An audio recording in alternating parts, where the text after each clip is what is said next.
सोलापूर जिल्ह्यातील भीमा नदीची पाणी पातळी झपाट्यानं वाढली असून उजनी आणि वीर धरणातून सुरू असलेल्या विसर्गामुळे अक्कलकोट आणि दक्षिण सोलापूर तालुक्यातील अनेक बंधारे पाण्याखाली गेलेत. उजनी धरणातून सोडण्यात आलेल्या पाण्यामुळे भीमा नदीची पाणी पातळी मोठ्या प्रमाणात वाढली आहे.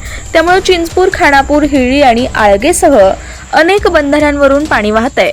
यामुळे या मार्गावरील वाहतूक पूर्णपणे बंद करण्यात आली असून नागरिकांना पर्यायी मार्गाचा वापर करण्याचं आवाहन करण्यात आलं आहे. पुणे जिल्ह्यात सातत्यानं होत असणाऱ्या पावसामुळे उजनी धरण पूर्ण क्षमतेनं भरलंय.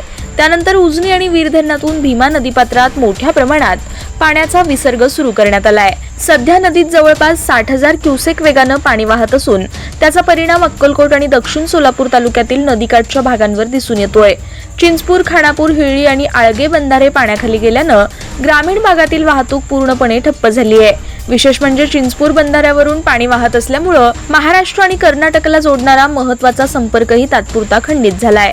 भीमा नदीच्या वाढत्या पाणी पातळीच्या पार्श्वभूमीवर जिल्हा प्रशासनानं नदीकाठच्या गावांना सतर्कतेचा इशारा दिलाय.